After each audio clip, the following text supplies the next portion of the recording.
on va faire un travail professionnel, impartial et être extrêmement aussi prudent. Prenez soin de vous et aussi de votre sécurité. Par équipe de 2, ces 24 observateurs de l'Institut électoral pour une démocratie durable en Afrique et le Centre Carter ont pris la route ce matin pour rejoindre leur zone d'observation. La feuille de route est claire, analyser toutes les phases du processus électoral. Ce qui est bon, nous allons le dire.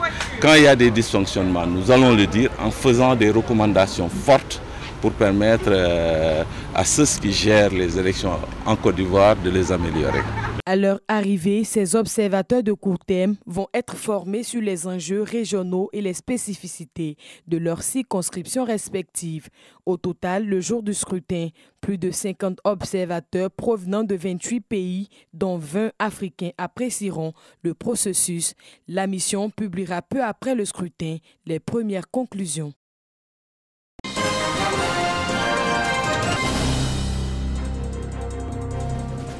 Les établissements publics nationaux, les entreprises publiques à caractère industriel et celles du secteur privé soumissionnent en moyenne à 5 000 marchés publics par an.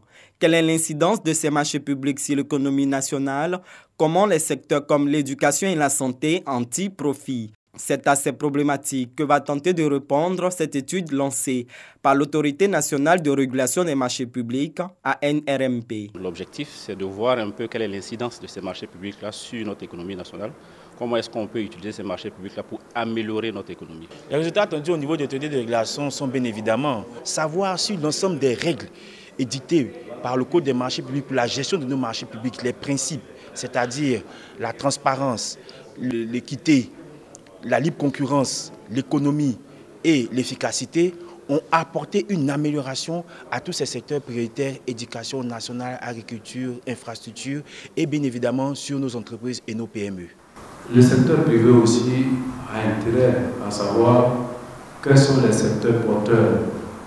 À partir de l'expérience passée, un investisseur qui arrive a tous besoin d'une vue panoramique de ce qui existe, à partir de ce qui a été fait sur les décennies passées.